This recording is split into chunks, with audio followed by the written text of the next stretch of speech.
Hello, and welcome to the Process of the Pearl podcast with Tondalia, where we discuss taking life one day at a time as a grain of sand. Journey with us as we discuss promise, process, and God's manifestation in our lives. Hello, Renee, and welcome to the Process of the Pearl podcast, where this is a faith-based ministry. We talk about the process, how we go through processes, how we stand on the promises of God, and how we seek his manifestation and also see his manifestation as we go through our daily lives. Welcome, and thank you for joining us here at Process of the Pearl podcast. Thank you. Thank you for having me. I'm honored to be here. I just like to say my name is Renee Miller, and we are friends. We met some time ago, and I thank God for you, and just excited to see what God is doing in your life with the podcast. Amen. So excited to be here. Amen. Well, thank you so much. So we usually just start off asking, to just tell about a little bit about yourself, and then we'll dive in. Okay. So, like I stated, my name is Renee Miller. I am a wife and a mother of three girls, ages 21, 18, and 11. I am a speech pathologist by trade, but my background is in psychology.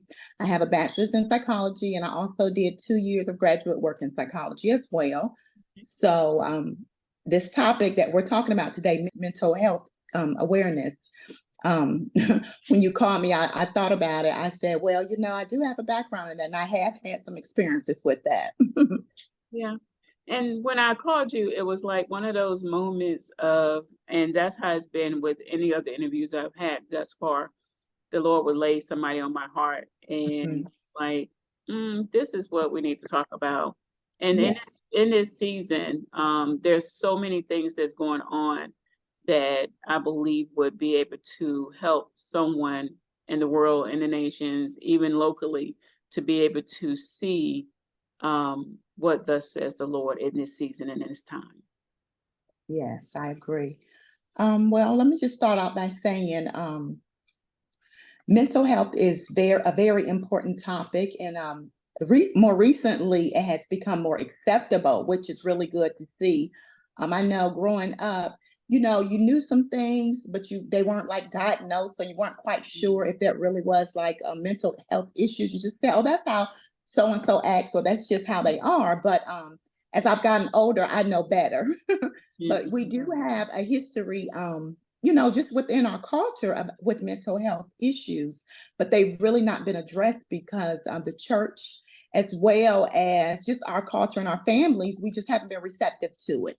I think in years past, it has been almost a stigma, some shame behind it, or just secrecy. Like you just don't want to share anything that might make you seem not normal, Right. So that it's kind of nice to see that the society is starting to turn, and more people are starting to acknowledge that mental health is just like having diabetes, high blood pressure, heart disease, cancer, whatever else, other illness that you may have. So it's really good to see that changing. Okay. And I know I'm sorry, go ahead. No, you're fine. I said, that's okay. That's good to hear that and to see that people are recognizing more of it and acknowledging it more now than they did back in the past. Yes. And so for me personally, I would say a year and a half before COVID came. So COVID was kind of surfacing up in 2019. I actually had an experience myself with one of my children. And looking back now, I see that God was preparing me for what was to come. But I have a daughter. She's a very bright girl, but she suffers with anxiety and depression. And when we initially went for her consultation, the parents have to do their part as well. And so when I started filling out the questionnaire, I said, I might have this too. Because, we laughed about it because my husband and I both, we're like, but the doctor, it was funny because the doctor said, well, believe it or not, everybody deals with it at some level, at some degree, but others are better at coping with it. So I just thought, I've always been high strung. I'm a little hyper, kind of go-getter type A personality. So I just thought that's me sort of, but I can manage it. Well, and what she informed me and taught us was that everyone doesn't they can't experience it and deal with it the same way. Everybody has different coping mechanisms. Right. Yeah. So that was really helpful that I got, that she was able to explain everything to me going through that process with her. And then her actual process was helpful as well because she was actually diagnosed with the disorder and she takes medication. But we also learned that your diet and your exercise and your health and your thinking, it's like it's all tied together. So during that whole process, God was giving me revelations about different things about, my food. I started becoming more plant-based, eliminating a lot of sugar and, just processed food. I started walking and getting exercise. So all the things that like he was bringing to me, it was all the things part of her therapy, but it was helping me as well. Right. So Right. I found that to be helpful. Mm-hmm. Right. So did she kind of like join you in some of that, like with the changing the diets of the food and being able to bring some clarity, not only to her mind, but bringing a balance to her, symptoms and stuff? I would say yes, because one, my children also have food allergies. So it's like I have a whole testimony. But she has food allergies. So a lot of the foods that I started eating, she was already eating. Okay. Okay. So yeah, so it kind of just merged and came together. Okay. We didn't realize everything that she was allergic to initially, but then as time went on, we continued to get tests every year. And so we know exactly now what she's allowed to have and what she can't, and what will flare her up. So the exercise too, that was part of her regimen. The doctor told her if she would do the 4 things, they would help her, and that would be diet, exercise, adequate sleep, sleep hygiene, just taking care of your sleep habit, and then meds if necessary. So yeah, it did help in a lot of ways. Okay. Okay. Now, how has that impacted your house? I know you said you had that. Well, first, before we go that far, you said you have dealt with it even outside of your house. So, in some of your cases, was you able to pick it up quicker, recognize it sooner, or, how did that affect you as a parent when it came to your house, knowing that you already deal with it on the outside?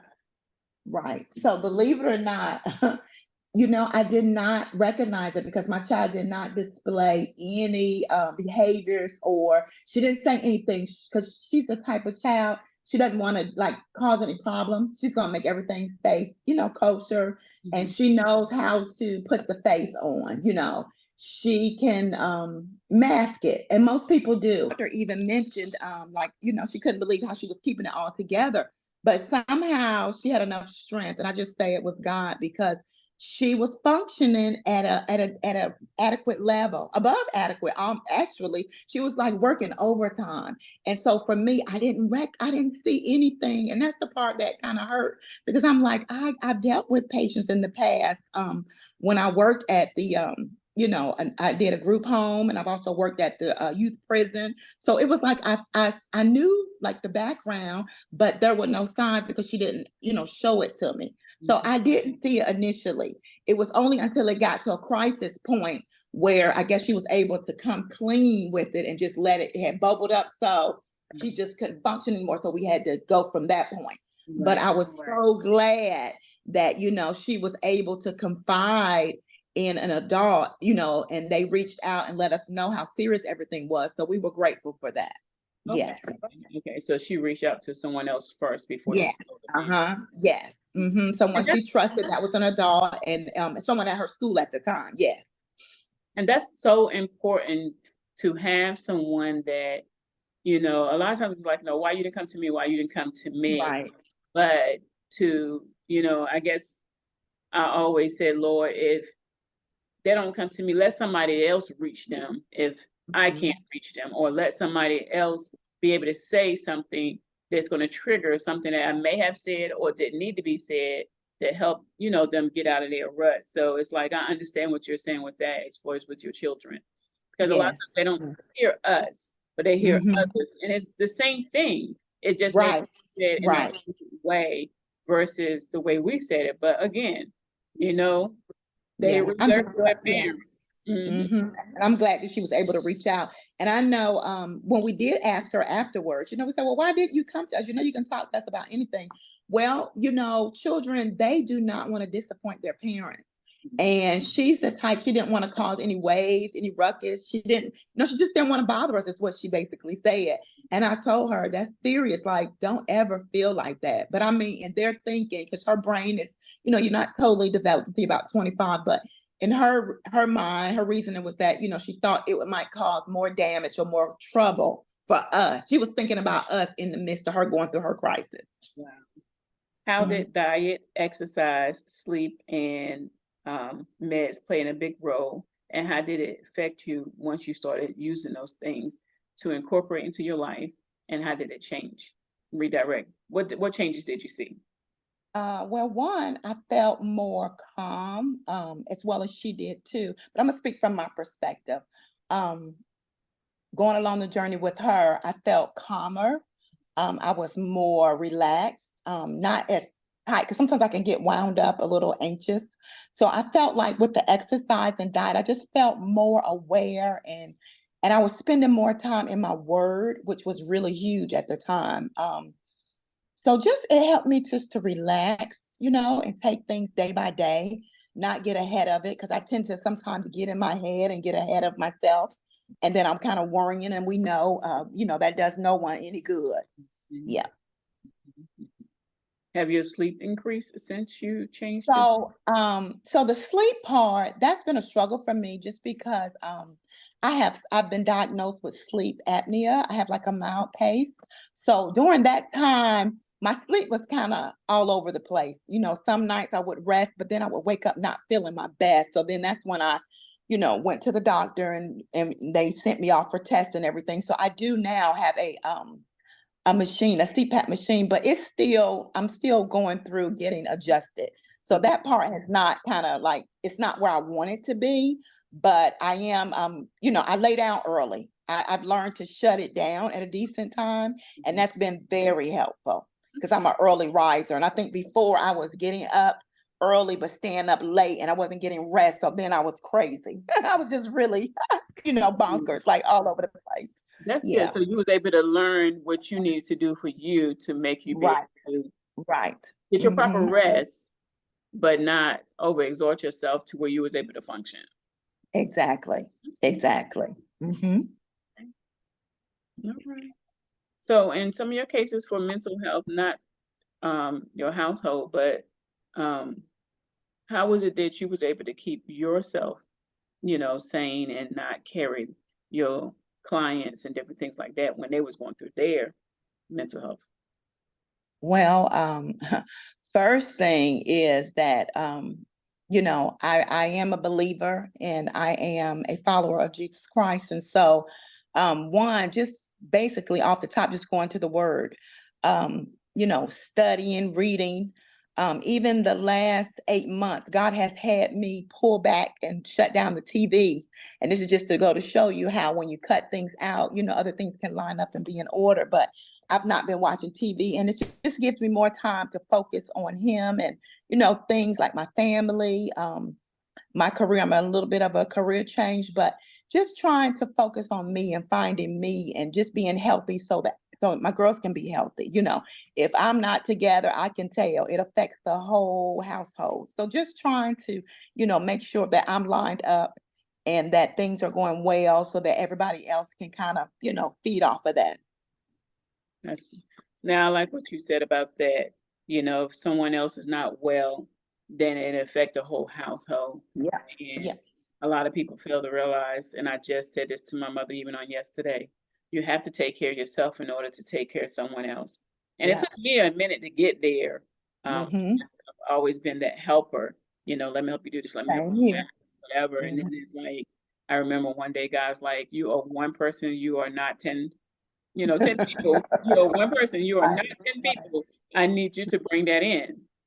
And when he spoke that to me, and then I had to get sick and come off of sickness in order for me to see that, Right.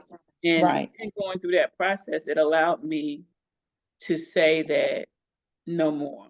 You Good. Good know for when you. to stop, and again, like you said earlier, the pandemic allowed a lot of things to come to the head. He told Yes. me these things before the pandemic, but in Mm-hmm. the pandemic, I was able to see why. Yep. Exactly. I had, Exactly. yeah, because Mhm. without the rest, again, like you said, the food allergies, those Mhm. are some of the things that I deal with as well. But just knowing that the rest is so important to help the body not have all of that going on. Your diet, Yes. the exercise. So I really can relate to that. And also, even with the mental health side, everybody deal with different things in different ways. Um, Right.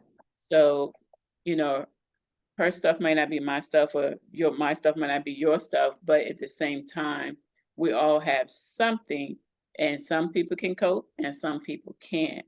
And again, Right. it had to get to a point to where I was like, well, why do you have to take medicine? Well, everybody is not you. Yeah. Yeah. So some people have to have medication and some people don't. Right. So I'm Right. glad that you share that about the um, functionality of it, and being able to help her to be able to live her life normal just Right. because of a resource. So, Mm-hmm. so since now, to get back to your situation and, talking about mental health, since you have put everything in place, have life gotten better and progressively to where it's functionable for your daughter? Yes, so much better. We're such in a better place. I'm glad she experienced that then because a lot of the kids are going through it in college. Mhm. And we just recently had a lot of suicides at the State's College here in Raleigh. Mm, And, a lot of people are like, what's going on? What's on? But the kids are stressed out and they don't have the coping skills. So through her therapy, she has learned how to cope. That's one thing. She has excellent coping skills. And she's actually shared some of her, therapeutic techniques with me, and it helps me as well. And so we know, we don't have to panic when something comes to us. We know how to take our time, step back, take a breath. You breathe through it, you pray about it. You use different strategies so that you can fight that fight because there are days where and this is I think anybody because I deal with this too. Sometimes we get in our head, and even though I'm not diagnosed with anything, those thoughts can start bombarding you. mhm. And sometimes if you're not careful and you don't know what the source is, you kind of will get caught up in it. So you have to be very careful about what you're feeding your spirit man, like what's going in your ear gates, your eye gates, all of it. So I'm a real big proponent of like what you let in. It can affect your thoughts and your processes. So you have to be very careful. Yeah. Right.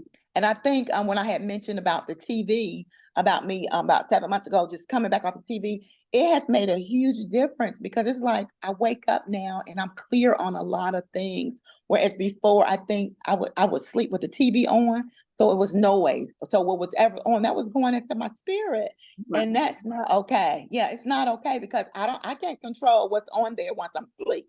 You Right. know, Right. so just limiting that, I know that's been helpful. And I've told her as well, she turns the TV off. And, we're real mindful about what we watch and what we do and things like that. So it has definitely been a big help. That's wonderful. That's wonderful. Mm-hmm. So it has brought like a lot of balance, basically balance Yeah. to the whole Yeah. household, because Mm-hmm. everybody is dealing with the coping skills that she has Right. learned, and then you Uh-huh. know how to share it. Right. Because she's Boundaries. teaching us. Mm-hmm. Right. Okay. Yeah. Yeah. And you had mentioned about, taking care of yourself. I remember someone mentioned to me, and I got this too. It took me a minute to get it. They said it's like being on an airplane. When the masks fall down, you have to put your oxygen mask on first Mhm. before you can help somebody else. And I used to think, why would you put it on first if you're trying to help somebody else? That's selfish, right? But Mhm. it's not, because it's like if you don't have the oxygen to breathe, you won't be good for anyone. So it's like I get it now. So just taking care of yourself, that's very, very important self-care. So, Yeah. That's part of the battle right there, the right. self-care part. Mm-hmm. So do you have any ideas or strategies that you can share that would help someone that may be struggling in mental health, or, um, you know, Okay. Well, struggling first, let me First, let me say I am not a licensed therapist. I do need to say that. I'm licensed in another area, but I do want to just put that disclaimer out. But if you're in a place where you're struggling daily, and it's lasting, like, don't get me wrong, we're all going to go through things in 1 to 2 days, you could be down, that's okay. But if you're stuck there and it's been like a week or longer, or you're just not able to get out of bed, or you're stressed out, or you can't do your normal daily routine or activities, you definitely need to reach out for help. And if you don't have anybody in your circle, your immediate circle, that you feel safe with coming out to or sharing that information, you seek professional help. There are hotlines that you can dial, and I have a number too. I'll put up here before we get off. But reach out. They have a new number. It's a 3-digit number, because the National Suicide Prevention number was long, but it's 988. You can just dial 988 on your cell phone, and you will be connected to a licensed professional that can help you and guide you and give you the resources that you need. They'll point you in the right direction. So you don't have to fight this battle alone.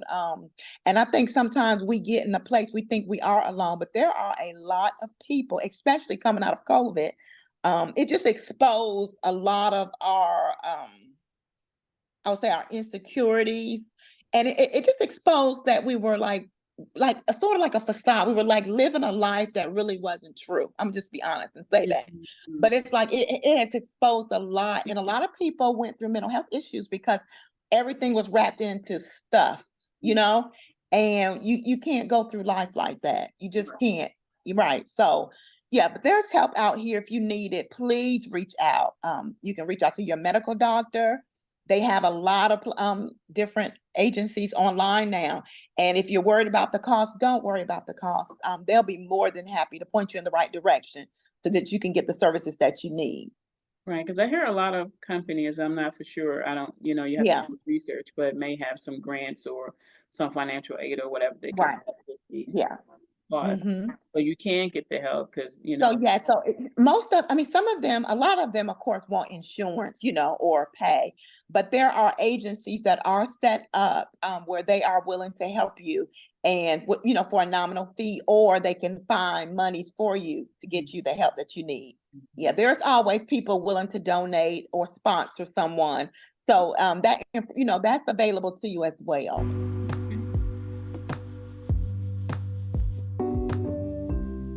Until the next episode, remember to take life as one grain of sand.